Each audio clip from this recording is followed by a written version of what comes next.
ನಮಸ್ತೆ ಎಲ್ಲರಿಗೂ. ಇವತ್ತು ಸ್ವಲ್ಪ ಅಂಜೂರ ಹಣ್ಣಿನ ಗಿಡದ ಬಗ್ಗೆ ಕೇಳಿದರು. ಅದನ್ನು ಹೇಳ್ತೀನಿ, ತೋರಿಸ್ತೀನಿ ಯಾವ ಥರ ಬೆಳಿಬೇಕು ಏನು ಎಲ್ಲ ಅಂತ. ವಿಡಿಯೋ ಪೂರ್ತಿ ನೋಡಿ. ಅದಕ್ಕೆ ಮುಂಚೆ ಯಾರಾದರೂ ಹೊಸಬರು ಸಬ್ಸ್ಕ್ರೈಬ್ ಮಾಡದೆ ನೋಡ್ತಾ ಇದ್ದರೆ ದಯವಿಟ್ಟು ಸಬ್ಸ್ಕ್ರೈಬ್ ಮಾಡ್ಕೊಂಡು ನೋಡಿ. ವಿಡಿಯೋಗಳಿಂದ ಸ್ವಲ್ಪನಾದ್ರು ಉಪಯೋಗ ಇದೆ ಅಂತ ನಿಮಗೆ ಅನಿಸಿದರೆ ಬೇರೆಯವ್ರಿಗೆ ಶೇರ್ ಮಾಡಿ. ನೋಡಿದವರೊಂದು ಲೈಕ್ ಕೊಡಿ.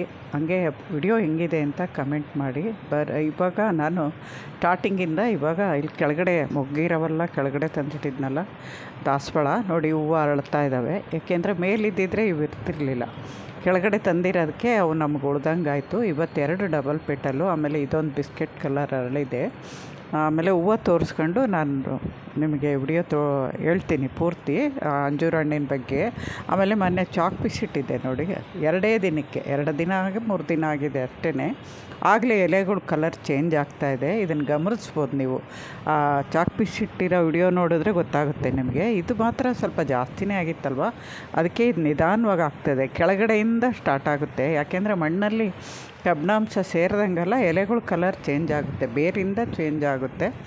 ಅದರಿಂದ ಮೇಲ್ಗಡೆ ಇರೋವು ಸ್ವಲ್ಪ ಲೇಟ್ ಆದ್ರೂ ಕೆಳಗಡೆಯಿಂದ ಎಲೆಗಳೆಲ್ಲ ಗ್ರೀನಾಗಿ ಸ್ಟಾರ್ಟ್ ಆಗುತ್ತೆ. ನೋಡಿದ್ರೆ ಗೊತ್ತಾಗುತ್ತೆ ನಿಮಗೆ. ಆ ವಿಡಿಯೋ ಈ ವಿಡಿಯೋದಲ್ಲಿ ಆ ಗಿಡಗಳು ಯಾವ ಥರ ಇದೆ ಅಂದರೆ ಗೊತ್ತಾಗುತ್ತೆ ನೋಡಿ. ಇದು ಅಷ್ಟೇ, ಮೇಲಿರೋ ಎಲೆ ಮಾತ್ರ ಇನ್ನೂ ಲೈಟ್ ಆಗಿದ್ದಾವೆ. ಕೆಳಗಡೆ ಇರೋ ಎಲೆಗಳು ಆಗಲೇ ಗ್ರೀನಿಶು ಬರ್ತಾ ಇದೆ.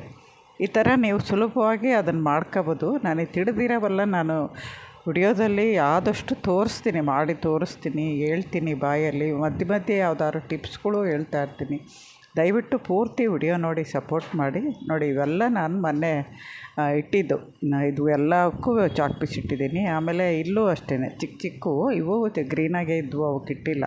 ಆಮೇಲೆ ಅರಶಿನ ಕೂಡ ಆಗಲೇ ಕುಡಿ ಬರ್ತಾ ಇದ್ದಾವೆ. ಮೊಳಕೆ ಬಂದಿತ್ತಲ್ವ, ಒಂದೊಂದಕ್ಕೆ ಮೊಳಕೆ ಇರಲಿಲ್ಲ, ಅವೆಲ್ಲ ಬರ್ತಾ ಇದ್ದಾವೆ ನೋಡಿ.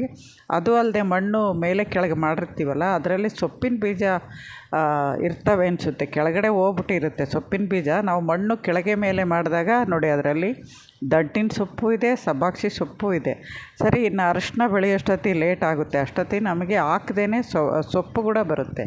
ಇದು ಬದನೆ ಗಿಡ ತನ್ನಂತೆ ತಾನೇ ಬಂದಿತ್ತು ಕಿಚನ್ ವೇಸ್ಟಲ್ಲಿ. ನಾನು ರೀಪಾಟು ಮಾಡಿಲ್ಲ, ಎಲ್ಲೂ ಬೆಳೆದಿತ್ತೋ ಅಲ್ಲೇ ಬಿಟ್ಬಿಟ್ಟಿದ್ದೀನಿ. ಹಣ್ಣಿನ ಗಿಡ ಪಾಟ್ ದೊಡ್ಡದಿದೆ ಅಂತ. ಎಷ್ಟು ಹೆಲ್ದಿಯಾಗಿ ಬಂದಿದೆ ನೋಡಿ. ಅದು ಎಲೆ ಯಾವ ಬದನೆ ಅಂತ ಇನ್ನೂ ಗೊತ್ತಿಲ್ಲ, ಬಿಟ್ಟಾಗ ಗೊತ್ತಾಗುತ್ತೆ. ಅದು ಬಿಳಿ ನೇರಳೆ, ಅದು ಎಲೆಗಳು ತುದಿ ಸ್ವಲ್ಪ ಲೈಟಾಗಿದ್ದಾವೆ, ಇನ್ನು ನಿಧಾನವಾಗಿ ಚೇತರಿಸ್ಕೊಳ್ಳುತ್ತೆ. ಆ ಥರ ಇರೋಕ್ಕೆಲ್ಲ ನಾನು ಚಾಕ್ ಪೀಸ್ ಇಟ್ಟಿದ್ದೀನಿ. ನಾನು ಹೇಳಿದ್ದೀನಿ ಅದರಲ್ಲಿ ಏನೇನು ಇಡ್ಬೋದು ಆ ಥರ ಇದ್ದಾಗ ಅಂತ. ವಿಡಿಯೋ ಅಕಸ್ಮಾತ್ ನೋಡಿಲ್ಲ ಅಂದರೆ ಆ ವಿಡಿಯೋ ನೋಡಿ, ನಿಮಗೆ ಗೊತ್ತಾಗುತ್ತೆ. ನೋಡಿ, ಇನ್ನೊಂದರಲ್ಲಿ ತೋರಿಸ್ತೀನಿ. ಮೊಳಕೆ ಬರ್ತಾಯಿದೆ ಚಿಕ್ಕ ಚಿಕ್ಕದಾಗಿ. ಮಳೆ ಬೇರೆ ದಿನ ಬಿಟ್ಟು ದಿನ ಬರುತ್ತೆ. ನೆನ್ನೆ ಅಂತೂ ಸಿಕ್ಕಾಪಟ್ಟೆ ಮಳೆ ಬಂದಿದೆ. ನೀರು ಹಾಕಿಲ್ಲ ನಾವು, 3 ದಿನ ಆಯಿತು ನೀರು ಹಾಕಿಲ್ಲ. ಮಳೆ ನೀರೇ ಬೇಕಾದಷ್ಟು ಆಗ್ತಾಯಿದೆಯಲ್ಲ, ಮಳೆಯಿಂದನೂ ಚೆನ್ನಾಗಿ ಆಗ್ತಾವೆ ಗಿಡಗಳು. ಅದ್ರ ಜೊತೆಗೆ ನಾವು ವಾರ ಲಿಕ್ವಿಡ್ ಕೊಡ್ತಾಯಿದ್ದೀವಲ್ಲ, ಅದರಿಂದನೂ ಗಿಡಗಳು ಚೆನ್ನಾಗಾಗುತ್ತೆ. ಮಳೆ ಬಂದಾಗ ಲಿಕ್ವಿಡ್ ಕೊಡೋಕ್ಕಾಗಲ್ಲ, ಆದರೆ ಮಳೆ ನೀರಲ್ಲೇ ಬೇಕಾದಷ್ಟು ಪೌಷ್ಟಿಕಾಂಶ ಇರುತ್ತೆ ಗಿಡಗಳಿಗೆ. ಮಳೆ ನಿಂತಾಗ ಮಾತ್ರ ನಾವು ಏನಾದ್ರು ಲಿಕ್ವಿಡ್ಗಳು ಅದು ಕೊಡಬೇಕು. ಯಾಕೆಂದರೆ ಮಳೆ ನೀರಿನ ಜೊತೆಗೆ ಅದರ ಮಣ್ಣಲ್ಲಿರೋ ಪೋಷಕ ಕೂಡ ಹೊರ್ಟೋಗಿರುತ್ತೆ ಅರ್ದು. ಅದಕ್ಕೆ ಮಳೆ ನಿಂತ ಮೇಲೆ ನಾವು ಗಿಡಗಳಿಗೆ ಏನಾದ್ರು ಕೊಡಲೇಬೇಕು. ಕೊಟ್ಟಾಗ ಅವು ಇನ್ನೂ ಚೆನ್ನಾಗಾಗುತ್ತೆ. ಮಳೆ ನೀರಿಗೂ ನಾವು ಕೊಡೋ ಲಿಕ್ವಿಡ್ಡು ಅಥವಾ ಗೊಬ್ಬರಕ್ಕೂ.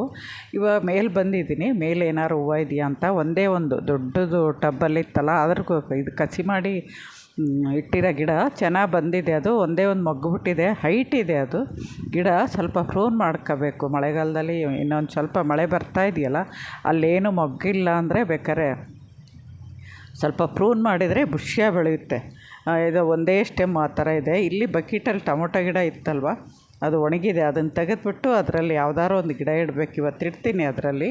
ನೋಡಿ, ಇಟ್ಟಿದ್ದೀನಿ. ಮಿರ್ಚಿ ಮಂದಾರ ಅಂತಾರೆ ಅಥವಾ ಮೊಗ್ಗು ಮಂದಾರ ಅಂತಾರಲ್ಲ, ಅದು ಇಟ್ಟಿದ್ದೆ ಕಟಿಂಗ್, ಅದು ಬಂದಿದೆ. ಆಮೇಲೆ ಇದು ಯೆಲ್ಲೋ ಕಲರ್ ಮೊನ್ನೆ ಹೂವು ಬಿಟ್ಟಿದ್ದು ತೋರಿಸಿದ್ದೆಲ್ಲ, ಗಿಡ ಸತ್ತೋಯ್ತು ಅದರದ್ದು ಅಂತ. ಅದನ್ನು ರೀಪಾಟ್ ಮಾಡಿದೆ. ಯಾಕೆಂದರೆ ನಾನು ಊರಿಗೆ ಹೋಗ್ತಾಯಿದ್ದೀನಿ ಶನಿವಾರದ ದಿನ.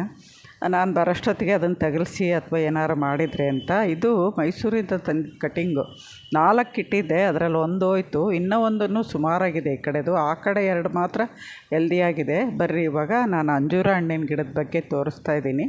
ನೋಡಿ, ಇಲ್ಲಿ ಸುಮಾರು 6 ಗಿಡ ಇದ್ದಾವೆ. ಇಲ್ಲಿ ಕೆಳಗಡೆ ನಾನು ಇಟ್ಟಿರೋದು 2 ಗಿಡ ಮಾತ್ರ ನಾನು ಪರ್ಚೇಸ್ ಮಾಡಿದ್ದು ನರ್ಸರಿಯಿಂದ. 2 ಗಿಡ ತಂದಿದ್ದೀನಿ. 100-120 ಕೊಟ್ಟು ತಂದಿದ್ದು, ನೆನಪಿಲ್ಲ. ಆಗಲೇ ಒಂದು 2 ವರ್ಷ ಆಗ್ತಾ ಬಂತು ಅನಿಸುತ್ತೆ. ನೋಡಿ ಎಲ್ಲ ಗಿಡದಲ್ಲೂ ಹಣ್ಣಾಗಿದೆ. ಇದು ಒಂದು ಸರಿ ಹಣ್ಣಾಗುತ್ತೆ, ಎಲ್ಲ ಹಣ್ಣು ಮುಗಿದ್ಮೇಲೆ ಮತ್ತೆ ಸ್ವಲ್ಪ ದಿನ ಟೈಮ್ ತಗೊಳುತ್ತೆ. ಅದಾದಮೇಲೆ ಮತ್ತೆ ಸ್ಟಾರ್ಟ್ ಆಗುತ್ತೆ. ಇದಕ್ಕೆ ಬರೋದು ಬೆಸ್ಟ್ ಅಂತ ಏನೂ ಬರಲ್ಲ, ತೋರಿಸ್ತೀನಿ ನಿಮಗೆ. ಎಲೆ ಒಂದೇ ಆ ಥರ ಬರುತ್ತೆ, ಇನ್ನು ಯಾವ ಬೆಸ್ಟು ಬರಲ್ಲ.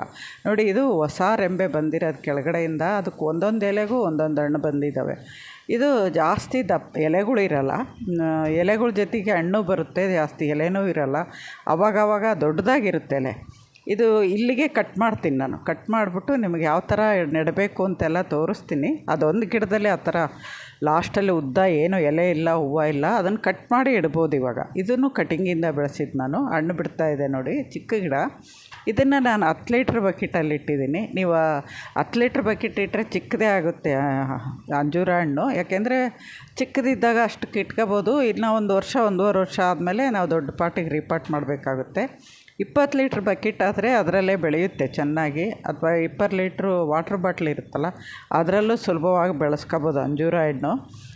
ನೀವು ಒಂದು ಸರಿ ತಗೊಂಬಂದರೆ ನಮಗೆ ಬೇಕಾದಷ್ಟು ಗಿಡಗಳು ಮಾಡ್ಕೋಬೋದು. ತೋರಿಸ್ತೀನಿ ಕಟಿಂಗಿಂದ. ನೋಡಿ ಇದು ನಾನು ಕಟಿಂಗ್ ಇಟ್ಟು ಬೆಳೆಸಿದ್ದು. ಚಿಕ್ಕದಾಗಿರೋವೆಲ್ಲ ಕಟಿಂಗ್ ಇಟ್ಟು ಬೆಳೆಸಿರೋದು, ಇನ್ನೂ ಹೈಟ್ ಬಂದಿಲ್ಲ. ಆಮೇಲೆ ಕೆಳಗಡೆಯಿಂದ ಜಾಸ್ತಿ ಎಲೆ ಬರಲ್ಲ ಇವಕ್ಕೆ, ಅಲ್ಲೊಂದು ಇಲ್ಲೊಂದು ಬರುತ್ತೆ. ಎಲೆ ಜೊತೆಗೆ ಇದು ಬರುತ್ತೆ. ನಾನು ಇದು 2 ತಿಂಗಳ ಕೆಳಗೆ ಎಲೆನೂ ಇರಲಿಲ್ಲ. ರೀಪಾಟ್ ಮಾಡಿದ್ದು ನಾನು ಹಳೆ ವಿಡಿಯೋದಲ್ಲಿ ತೋರಿಸಿದ್ದೀನಿ. ಇವಾಗ ಅದು ಎಲ್ಲ ಕಡೆ ಎಲೆ ಬಂದು ಚಿಗುರಿದೆ, ಇನ್ನೂ ಹಣ್ಣು ಸ್ಟಾರ್ಟ್ ಆಗಿಲ್ಲ. ಇನ್ನು ಮೇಲೆ ಅದರಲ್ಲೂ ಹಣ್ಣು ಸ್ಟಾರ್ಟ್ ಆಗುತ್ತೆ. ಈ ಥರ ನೀವು ಅಂಜೂರ ಹಣ್ಣು ಒಂದು ಗಿಡ ತಂದುಬಿಟ್ರೆ, ಅದು ಕಟಿಂಗ್ ಯಾವಾಗ ಹಣ್ಣು ಮುಗಿಯುತ್ತೋ ಅಲ್ಲಿ ಯಾವುದಾದ್ರು ಸ್ಟೆಮ್ಮಲ್ಲಿ ಎಲೆ ಇಲ್ಲ, ಏನೂ ಇಲ್ಲ ಅಂದಾಗ ಆ ಸ್ಟೆಮ್ಮನ್ನು ಕಟ್ ಮಾಡಿ ಇನ್ನೊಂದು ಗಿಡ ಮಾಡ್ಕೋಬೋದು. ಇದರಲ್ಲಿ ಒಂಚೂರು ಪುದೀನ ಕಡ್ಡಿ ಯಾವಾಗೋ ಇತ್ತು ಅನಿಸುತ್ತೆ, ಬಂದೈತೆ ನೋಡಿ. ಇವಾಗ ಇದನ್ನು ನಾನು ನೋಡ್ಸಿದ್ನಲ್ವ, ಮೇಲ್ಗಡೆ ಏನೂ ಇಲ್ಲ ಎಲೆ ಪಲ್ಲೆ ಅಂತ, ಅದನ್ನು ಇವಾಗ ನಾನು ಕಟ್ ಮಾಡ್ಕೊತಾ ಇದ್ದೀನಿ. ಈ ಥರ ಕಟರಲ್ಲಿ ಒಂದೇ ಸರಿ ಕಟ್ಟಾಗಂಗೆ ಮಾಡ್ಕೋಬೇಕು. ಚಾಕಲಿ ಕಟ್ ಮಾಡಿದರೆ ಸರಿಯಾಗಿ ಬರಲ್ಲ. ಒನ್ ಟೈಮ್ ಒಂದೇ ಸರಿ ಕಟ್ಟಾಗಬೇಕು. ನೋಡಿ ಈ ಎಲೆಗೆ ಬರೋದು ಇಷ್ಟೇ. ಎಲೆ ಮೇಲೆ ಮಚ್ಚೆ ಇರುತ್ತೆ. ಇಲ್ಲೊಂದು ಕೆಳಗಡೆ ಹಣ್ಣಾಗಿದೆ, ಇದರಲ್ಲಿ ಇದೊಂದೇ ಲಾಸ್ಟ್ ಹಣ್ಣು ಆಗೋಗೋದ್ಮೇಲೆ ಇದ್ರ ಮೇಲೇನೂ ಸ್ವಲ್ಪ ಎಲೆ ಇಲ್ಲ, ಅದನ್ನು ಕಟ್ ಮಾಡ್ತೀನಿ. ಇವಾಗ 2 ಗಿಡ ಮಾಡ್ತಾಯಿದ್ದೀನಿ. ಇವಾಗ ಆಲ್ಮೋಸ್ಟ್ ನಾನು 2 ಗಿಡ ತಂದು 5 ಗಿಡ ಮಾಡಿದ್ದೀನಿ ಎಕ್ಸ್ಟ್ರಾ. ಇದು 2 ಸೇರಿದರೆ 6-7 ಗಿಡ ಎಕ್ಸ್ಟ್ರಾ ಆಗುತ್ತೆ. ಈ ಥರ ಮಾಡ್ಕೋಬೋದು. ನೋಡಿ ಇದು ಆ ಕಡೆ ಬ್ರಾಂಚ್ ಬಂದಿದೆ, ಈ ಕಡೆ ಕಟಿಂಗಲ್ಲಿ ಏನು ಎಲೆ ಇಲ್ಲ, ಏನೂ ಇಲ್ಲ. ಅವೆರಡರ ಮಧ್ಯೆ ಹಣ್ಣಿತ್ತು ಅಂತ ನಾನು ಇಷ್ಟು ದಿನ ಅದನ್ನು ಕಟ್ ಮಾಡಿರಲಿಲ್ಲ. ಇವಾಗ ಹಣ್ಣು ಕಿತ್ತಾದಮೇಲೆ ಅದನ್ನು ನಾನು ಕಟ್ ಮಾಡ್ಕೊಂಡಿನಿ. ಇದನ್ನು ಅದೇ ಥರ ಕಟರಲ್ಲಿ ಕಟ್ ಮಾಡ್ಕೊಂಡಿದ್ದೀನಿ. ಇದು ಸ್ಟೆಮ್ ಬಂದಿದೆ, ಇದು ಕೆಳಗಡೆನೂ ಬ್ರಾಂಚಸ್ ಬಂದಿದೆ. ಅಂದರೆ ಆ ಬ್ರಾಂಚ್ ನೋಡಬೇಕು. ಕಸಿ ಗಿಡದ ಕೆಳಗೆ ಏನಾರು ಕಸಿ ಮಾಡಿರೋ ಕಡೆ ಕೆಳಗಿದ್ದರೆ ಅದನ್ನು ತೆಗೆದುಬಿಡಬೇಕು. ಕಸಿ ಮಾಡಿರೋದು ಮೇಲಿದ್ರಿಗಿನ್ನ ಕೆಳಗಡೆ ಕಸಿ ಇದ್ದು ಮೇಲೆ ಅದು ಚಿಗುರು ಬಂದಿದ್ದರೆ ಅದನ್ನು ಹಂಗೆ ಇಟ್ಕೋಬೋದು. ನೋಡಿ ಈ ಥರ 2 ಕಟಿಂಗ್ ಇದೆ. ಇವೆರಡು ಪಾಟು ರೆಡಿ ಇದ್ವು. ಏನೋ ಕಟಿಂಗ್ ಇಟ್ಟಿದ್ದೆ ಅನಿಸುತ್ತೆ, ಅವು ಬಂದಿರಲಿಲ್ಲ, ತೆಗ್ದಾಕಿದ್ದೀನಿ. ಆ ಪಾಟ್ ಖಾಲಿ ಇದ್ದವು. ಇವಾಗ ಅದರಲ್ಲೇ ನಾನೇನು ಅಲೋವೆರಾ ಜೆಲ್ ಆಗಲಿ ಇನ್ನೊಂದಾಗಲಿ ಏನೂ ಇಡಲ್ಲ. ಇದೇ ಥರ ಅಲ್ಲಿ ಕಟ್ ಮಾಡಿ ಅಲ್ಲಿ ಇಟ್ಬಿಟ್ರೆ ಇನ್ನೂ ಚೆನ್ನಾಗಿ ಬರುತ್ತೆ. ಅಕಸ್ಮಾತ್ ನೀವು ಬೇರೆ ಕಡೆಯಿಂದ ತಂದರೆ ಜಾಸ್ತಿ ಹೊತ್ತು ಗಾಳೀಲಿದ್ದರೆ ಒಂದಿನ ನೀರಿನಾಗಿಟ್ಟು ಇಟ್ಕೋಬೋದು. ನಾನು ಇವಾಗಲೇ ಕಟ್ ಮಾಡಿ ಇವಾಗಲೇ ಇಡ್ತಿದ್ದೀನಲ್ವ, ಅದರಿಂದ ಅವಶ್ಯಕತೆ ಇಲ್ಲ. ಅಥವಾ ನಿಮಗೆ ಏನಾದ್ರು ಬೇರೆ ಬರೋದು ನಿಧಾನ ಆಗುತ್ತೆ ಅಂದರೆ ಇದು ಚಕ್ಕೆ ಪುಡಿಲಿ ಹಚ್ಬೋದು, ಅಲೋವೆರಾ ಜೆಲ್ಲು. ಆಮೇಲೆ ರೂಟ್ ಹಾರ್ಮೋನು ಅಂತ ಸಿಗುತ್ತೆ ನರ್ಸರಿಗಳಿಗೆ, ಅಂಗಡಿಗಳಿಗೆ. ಅದನ್ನು ತಂದು ಅದಕ್ಕೆ ಕೆಳಗಡೆ ಹಚ್ಬಿಟ್ಟು ಆ ಥರ ಇಟ್ಕೋಬೋದು. ನಾನೇನೂ ಇಡಲ್ಲ ಜಾಸ್ತಿ, ಸಾಮಾನ್ಯ ಇದೇ ಥರ ಇಟ್ಬಿಡ್ತೀನಿ. ಬರುತ್ತೆ ಅಂದರೆ ನಿಧಾನವಾಗಿ ಚಿಗುರುತ್ತೆ. ಇದು ದಪ್ಪ ಇರುತ್ತಲ್ವ ಸ್ಟೆಮ್ಮು, ನಿಧಾನವಾಗಿ ಚಿಗುರುತ್ತೆ. ಅಲ್ಲಿ ಕಣ್ಣು ಕಾಣುತ್ತೆ ನೋಡಿ, ಅಲ್ಲಿಂದ ಎಲ್ಲಿ ಬೇಕಾದ್ರೂ ಚಿಗುರು ಬರ್ಬೋದು. ಇದು ನಿನ್ನೆ ರಾತ್ರಿ ಮಳೆ ಬಂದಿದೆ ಅಂತ ಸ್ವಲ್ಪ ನೀರು ಹಾಕ್ತೀನಿ ನಾನು. ಮಳೆ ಬಂದಿಲ್ಲ ಅಂದರೆ ನೀವು ತಳದಲ್ಲೇ ನೀರು ಬರೋವರೆಗೂ ಹಾಕಬೇಕು. ಯಾವುದೇ ಕಟಿಂಗ್ ಇಡಲಿ, ರೀಪಾಟ್ ಮಾಡಲಿ, ಆವಾಗ ಮಾತ್ರ ಇಡಬೇಕು. ಆಮೇಲೆ ಇವತ್ತು ಇಷ್ಟು ಹೂವು ಸಿಕ್ಕಿದೆ. ಶುಕ್ರವಾರ ಮಾಡಿದ್ದು ವಿಡಿಯೋ ಇದು. ಶುಕ್ರವಾರ ಪೂಜೆಗೆ ಇಷ್ಟು ಹೂವು ಜಾಸ್ತಿನೇ ಆಗುತ್ತೆ, ದಿನ ಜಾಸ್ತಿನೇ ಆಗಿದೆ. ವಿಡಿಯೋ ನೋಡಿ ಇಷ್ಟ ಆದ್ರೆ ಲೈಕ್ ಮಾಡಿ. ನಮಸ್ತೆ. ಇನ್ನೊಂದು ವಿಡಿಯೋ ಸಿಗ್ತೀನಿ. ಈ ವಿಡಿಯೋ ನೋಡಿ ಹೇಳಿ.